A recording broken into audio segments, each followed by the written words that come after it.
അതുകൊണ്ട് തന്നെ നമ്മുടെ CBI അന്വേഷണം ആവശ്യപ്പെട്ടുകൊണ്ടുള്ള ഹർജി, ഞാൻ മഞ്ജുഷയുടെ എന്ന് പറയുന്നില്ല, നമ്മുടെ എന്നാണ് ഞാൻ പറയുന്നത്, ഹർജി സുപ്രീം കോടതി പറഞ്ഞിട്ടുള്ള മാനദണ്ഡങ്ങളുടെ അടിയിലേക്ക് കൊണ്ടുവരിക എന്നുള്ളതാണ് നമ്മുടെ പ്രഥമ കർത്തവ്യം. അതായത് നമ്മുടെ കേസ് ഒരു റെയറസ്റ്റ് ഓഫ് റെയർ കേസാണ്. ഇതിൽ പോലീസ് നിഷ്പക്ഷമായും സത്യസന്ധമായും നീതിയുക്തമായും അന്വേഷണം നടത്തുന്നില്ല.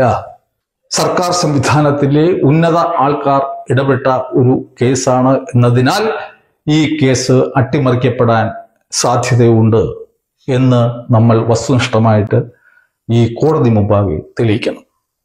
എന്നാൽ സിംഗിൾ ബെഞ്ചിന് മുന്നിൽ ഞാൻ കണ്ടത് നമ്മുടെ കേസിലെ ആരോപണങ്ങളെല്ലാം ഈ പ്രോസിക്യൂഷൻ കെട്ടിയുയർത്തിയ കേസ് ഡയറി എന്ന വൻമതിലിൽ തട്ടി തെറിച്ചു വീഴുന്നതാണ് ഞാൻ കണ്ടത്. നാം ചെയ്യേണ്ടത് ആ കേസ് ഡയറി എന്ന വൻമതിലിനെ ഇടിച്ച് തകർക്കുന്ന ആരോപണങ്ങളായിരിക്കണം ഇത്തരം കേസുകളിൽ നാം അവലംബിക്കേണ്ടത്. സുപ്രീം കോടതി പുറപ്പെടുവിച്ചിട്ടുള്ള മാനദണ്ഡങ്ങളിൽ പ്രധാനപ്പെട്ട ഒന്ന്, ഒരു കേസിൽ ഉന്നത സർക്കാർ ഉദ്യോഗസ്ഥർ ഇടപെട്ടിട്ടുണ്ട് എങ്കിൽ ആ കേസ് CBIക്ക് കൈമാറാവുന്നതാണ്. നമ്മളൊരു കേസ് നടത്തുമ്പോൾ രണ്ട് വള്ളത്തിൽ കാൽ വെച്ച് നിന്നിട്ട് യാതൊരു കാര്യവുമില്ല.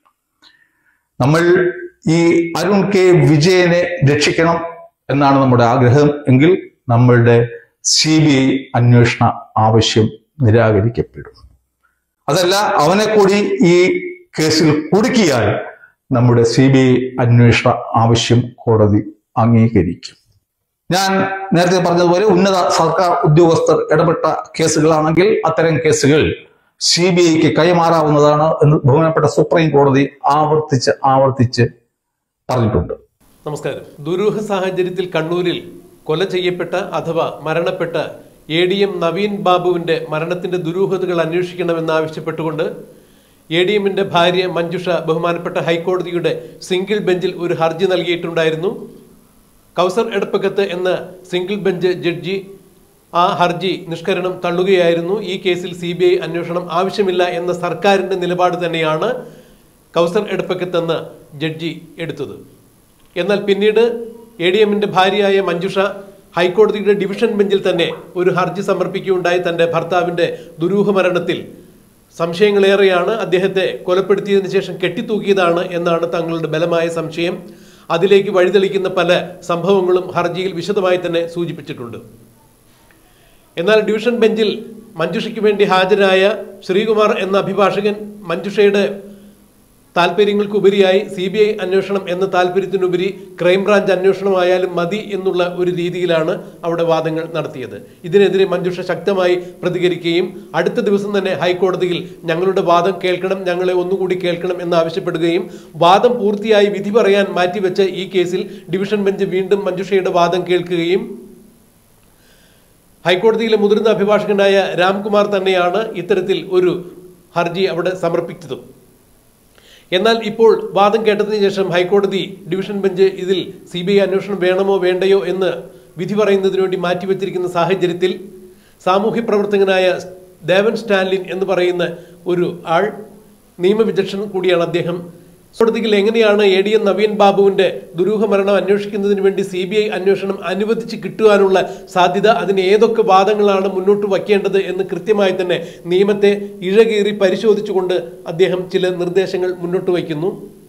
നേരത്തെയും ADM നവീൻ ബാബുവിന്റെ മരണവുമായി ബന്ധപ്പെട്ട് എങ്ങനെയായിരിക്കണം കോടതികളിൽ ഈ കേസ് വ്യവഹരിക്കപ്പെടേണ്ടത്, ഏത് രീതിയിലായിരിക്കണം അവിടെ ആരോപണങ്ങൾ ഉന്നയിക്കേണ്ടത് എന്നുള്ള തൻ്റെതായ ചില അഭിപ്രായങ്ങൾ ദേവൻ സ്റ്റാലിൻ സാമൂഹ്യ മാധ്യമങ്ങളടക്കം പല മാധ്യമങ്ങളിലും വന്ന് ചർച്ച ചെയ്തിട്ടുണ്ട്. ഇപ്പോഴും അദ്ദേഹം അതുതന്നെയാണ് പറയുന്നത്.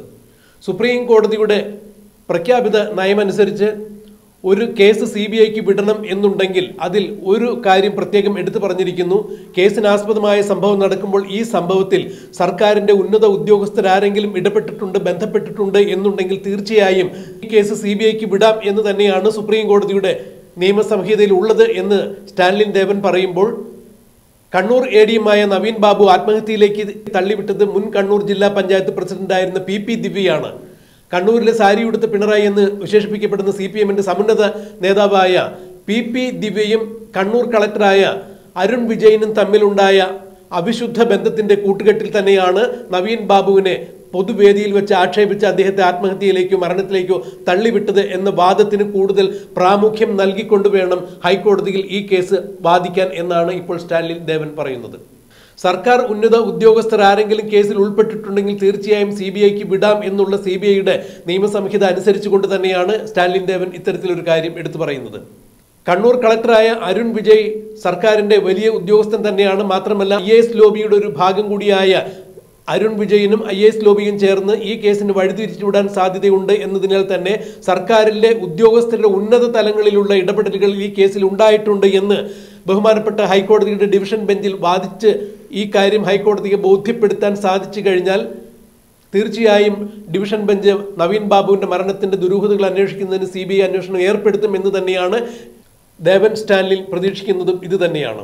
PP ദിവ്യയ്ക്ക് കണ്ണൂർ സെഷൻസ് കോടതിയിൽ നിന്ന് മുൻകൂർ ജാമ്യം തള്ളുകയും പിന്നീട് സ്ഥിര ജാമ്യത്തിന് അപേക്ഷിച്ചപ്പോൾ അത് അനുവദിക്കപ്പെടുകയും ചെയ്ത ആ വിധിന്യായത്തിൽ കണ്ണൂർ സെഷൻസ് കോടതിയുടെ ജഡ്ജ്മെന്റും ഈ ഹൈക്കോടതിയിൽ ഹാജരാക്കണം എന്ന് തന്നെയാണ് സ്റ്റാലിൻ ദേവൻ പറയുന്നത്. കാരണം അതിൽ വ്യക്തമായി പറഞ്ഞിട്ടുണ്ട് PP ദിവ്യ നവീൻ ബാബുവിന്റെ യാത്രയയപ്പ് ചടങ്ങിലേക്ക് വന്നു കഴിഞ്ഞാൽ നവീൻ ബാബുവിനെ വ്യക്തിപരമായി അധിക്ഷേപിക്കും എന്ന് കണ്ണൂർ കളക്ടർ അരുൺ വിജയിന് അറിയാമായിരുന്നു. അരുൺ വിജയ് PP ദിവ്യയോട് പറഞ്ഞിട്ടുണ്ടായിരുന്നു അദ്ദേഹത്തിനെതിരെ സംസാരിക്കുമ്പോൾ വാക്കുകൾ മയപ്പെടുത്തണം എന്നുള്ള വിവരങ്ങളെല്ലാം കണ്ണൂർ സെഷൻസ് കോടതിയുടെ ജഡ്ജ്മെന്റിൽ ഉണ്ട്. PP ദിവ്യയ്ക്ക് സ്ഥിരം ജാമ്യം അനുവദിച്ചുകൊണ്ട് കണ്ണൂർ സെഷൻസ് കോടതി പുറപ്പെടുവിച്ച ജഡ്ജ്മെന്റിൽ ഇത്തരം കാര്യങ്ങൾ പറഞ്ഞിട്ടുണ്ട്. അതുകൂടി ഹൈക്കോടതിയിൽ സമർപ്പിക്കപ്പെട്ടു കഴിഞ്ഞാൽ തീർച്ചയായും ADM നവീൻ ബാബുവിന്റെ ദുരൂഹമരണം അന്വേഷിക്കുന്നതിന് CBI അന്വേഷണം ഉത്തരവിടാൻ ഹൈക്കോടതി ഡിവിഷൻ ബെഞ്ച് തയ്യാറാകും എന്ന് തന്നെ ദേവൻ സ്റ്റാലിൻ പറയുമ്പോൾ ബഹുമാനപ്പെട്ട ഹൈക്കോടതിയുടെ മുതിർന്ന അഭിഭാഷകനായ രാംകുമാറിന് മുന്നിൽ ഈ കാര്യങ്ങൾ കൂടി ആരെങ്കിലും എത്തിക്കേണ്ടത് തന്നെയാണ് എന്ന് സ്റ്റാലിൻ ദേവൻ പറഞ്ഞിരിക്കുന്നത്. എന്തായാലും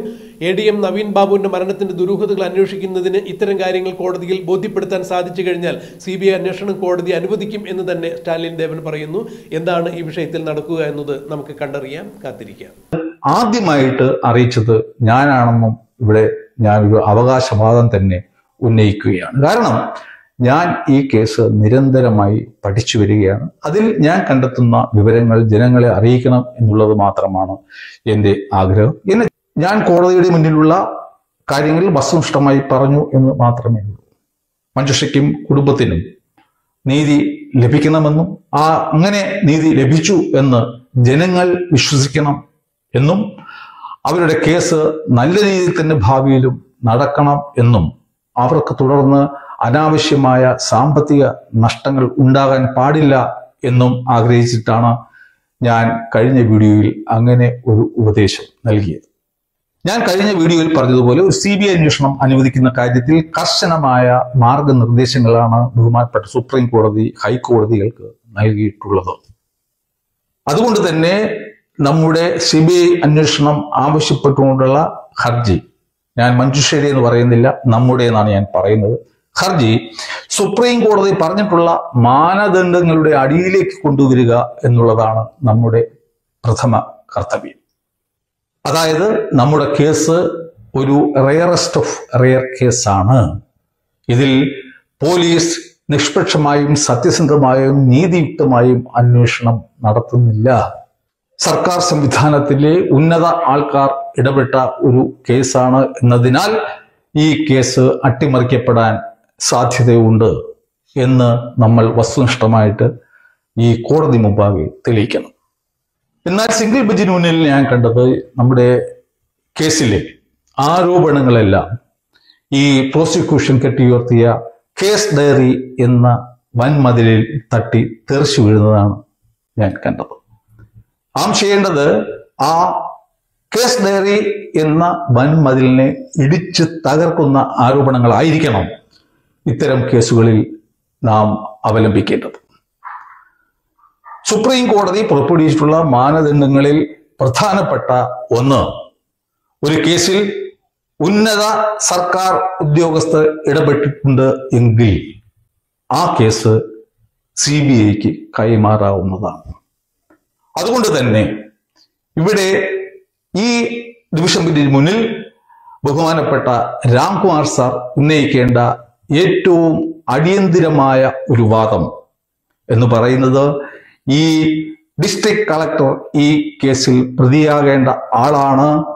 അദ്ദേഹം ഒരു ഉന്നത സർക്കാർ ഉദ്യോഗസ്ഥൻ ആയതുകൊണ്ടും അദ്ദേഹത്തെ സംരക്ഷിക്കുന്ന IAS അസോസിയേഷനിലെ എല്ലാ അംഗങ്ങളും അത്യുന്നതങ്ങളിൽ ഉള്ള സർക്കാർ ഉദ്യോഗസ്ഥർ ആണെന്നും അവർ ഈ കേസിനെ തെറ്റായ ദിശയിൽ കൊണ്ടുപോകുന്നത് കൊണ്ടാണ് അയാളെ ഈ കേസിൽ പ്രതി ആക്കാത്തതെന്നും നാം ശക്തിയുക്തം വാദിക്കണം. കാരണം ഞാൻ നേരത്തെ പറഞ്ഞ തലശ്ശേരി സെഷൻസ് കോടതിയിലെ ആ ജഡ്ജ്മെന്റിന്റെ 24ാമത്തെ ഖണ്ഡിക ബഹുമാനപ്പെട്ട ഡിവിഷൻ ബെഞ്ചിനെ വായിച്ച് കേൾപ്പിക്കണം. ഒരു ഭാഗ്യം ഉള്ളത്, മഞ്ജുഷ ആൾറെഡി തന്നെ ആ ഹർജിയിൽ എക്സിബിറ്റ് P3 ആയി ഈ ദിവ്യയ്ക്ക് മുൻകൂർ ജാമ്യം നിഷേധിച്ചുകൊണ്ടുള്ള ഉത്തരവ് പ്രൊഡ്യൂസ് ചെയ്തിട്ടുണ്ട്. അതുകൊണ്ട് തന്നെ അതെടുത്തു വച്ചിട്ട് ഈ ഖണ്ഡിക 24 വായിച്ച് കേൾപ്പിക്കണം. എന്തുകൊണ്ടാണ് ഈ അരുൺ കെ വിജയനെ ഈ അന്വേഷണ ഉദ്യോഗസ്ഥർ പ്രതിയാക്കാത്തത് എന്ന് ഉറക്കെ ചോദിക്കണം. ഞാൻ പറയുന്നു, അങ്ങനെ ചോദിച്ചാൽ പ്രോസിക്യൂഷന് വാ മൂടിക്കെട്ടി അവിടെ നിൽക്കാനേ പറ്റൂ. ഒരു വിധത്തിലും ഉള്ള മറുപടി പറയാൻ സാധിക്കില്ല. കാരണം സെഷൻസ് കോടതി ജഡ്ജാണ് പറഞ്ഞിരിക്കുന്നത്. ജഡ്ജ്മെന്റിൽ ഇദ്ദേഹത്തിന് ഇതറിയാമായിരുന്നു. അദ്ദേഹത്തിന് അറിയാമായിരുന്നു ഈ PP ദിവ്യ എന്ന് പറയുന്ന ആൾ അവിടെ വന്നു കഴിഞ്ഞാൽ നവീൻ ബാബു അപമാനിക്കപ്പെടും എന്നാണ് അദ്ദേഹം സ്റ്റേറ്റ്മെന്റ് കൊടുത്തിരിക്കുന്നത്. അതിനെയാണ് നമ്മൾ ബലമായി പിടിക്കേണ്ടത്. അല്ലാതെ എന്തെങ്കിലും ചെറിയ ചെറിയ വാദങ്ങൾ ഉന്നയിച്ചിട്ടല്ല കോടതിയെ നമ്മുടെ പക്ഷത്തേക്ക് കൊണ്ടുവരുന്നത്. എനിക്ക് ബലമായ വിശ്വാസമുണ്ട്, ഈ ഒരു വാദം ഉന്നയിച്ചു കഴിഞ്ഞാൽ പ്രോസിക്യൂഷന്റെ എല്ലാ വാദങ്ങളും അവിടെ തകർന്നടി.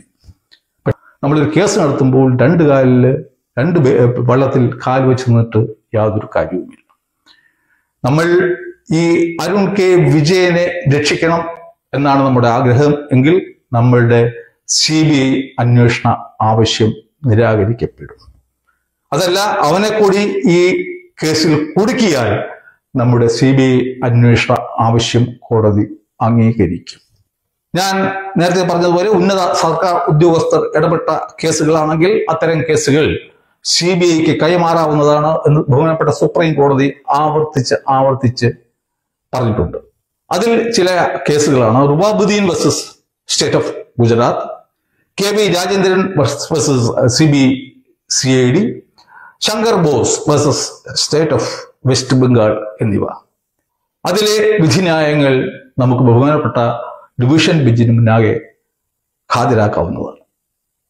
അതിനാൽ ഈ കേസിൽ കളക്ടറെയും ഈ പ്രശാന്തിനെയും കൂടി കക്ഷി ചേർക്കേണ്ടതായിരുന്നു. എന്നാൽ അന്വേഷണ ഉദ്യോഗസ്ഥർ അതിന് തയ്യാറായിട്ടില്ല. അതിനുള്ള കാരണം സംസ്ഥാന സർക്കാരിൽ IAS ജോലി നടത്തുന്ന പ്രഷർ ആണെന്നായിരിക്കണം ബഹുമാനപ്പെട്ട രാംകുമാർ സാർ കോടതി മുമ്പാകെ വാദിക്കേണ്ടത്. നീതി ലഭിക്കുന്നു എന്ന് നവീൻ ബാബുവിന്റെ കുടുംബത്തിന് മാത്രമല്ല ഈ സമൂഹത്തിനും ബോധ്യമാവേണ്ടതുണ്ട്. ഈ സമൂഹം ഇപ്പോൾ ആശങ്കാകുലരാണ്. ബഹുമാനപ്പെട്ട ഹൈക്കോടതി ഡിവിഷൻ ബെഞ്ച് മഞ്ജുഷയുടെ അവസ്ഥ പരിഗണിച്ച് ഇവിടുത്തെ നീതിന്യായ സംവിധാനത്തിന്റെ അന്തസ്സും ഉയർത്തിപ്പിടിച്ചിട്ട് ഈ കേസിൽ ഒരു പുതിയ വാദം കേൾക്കണമെന്നും തെളിവുകളുടെയും വാദങ്ങളുടെയും അടിസ്ഥാനത്തിൽ യുക്തമായ തീരുമാനം എടുക്കുമെന്നും ഈ കേസിൽ ഒരു CBI അന്വേഷണത്തിന് ബഹുമാനപ്പെട്ട കേരള ഹൈക്കോടതി ഉത്തരവിടുമെന്നും നമുക്ക് പ്രതീക്ഷിക്കാം. ഞാൻ നേരത്തെ പറഞ്ഞ സുപ്രീം കോടതി ജഡ്ജ്മെന്റിന്റെ അടിസ്ഥാനത്തിലാണ് ഡിവിഷൻ ബെഞ്ച് ഒരു ഉത്തരവിടുന്നതെങ്കിൽ അത് തീർച്ചയായിട്ടും 100% ബഹുമാനപ്പെട്ട സുപ്രീം കോടതിയുടെ മുന്നിൽ തീർച്ചയായിട്ടും സർക്കാർ അപ്പീലിന് പോകും. അതിൽ യാതൊരു സംശയവുമില്ല. പെരിയയിലെ കേസ് നമുക്കറിയാം. അതുകൊണ്ട് തീർച്ചയായിട്ടും സർക്കാർ ഇവൻ അപ്പീലിൽ പോയാലും അവിടെ ഒരു SLP ഫയൽ ചെയ്തിട്ട് അവിടെ ഒരു പ്രിലിമിനറി വാദം നടത്തേണ്ടി വരും.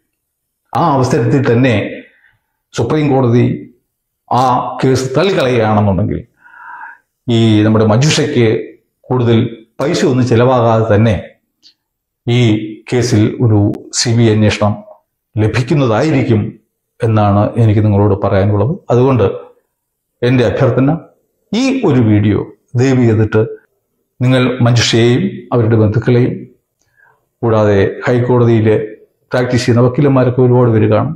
അവർ തന്നെ ഇനിഷ്യേറ്റീവ് എടുത്ത് ഇത് രാംകുമാർ സാറിന്റെ ജൂനിയേഴ്സിന്റെ ശ്രദ്ധയിൽ പെടുത്തണം എന്ന് താഴ്മയായി അഭ്യർത്ഥിക്കുന്നു.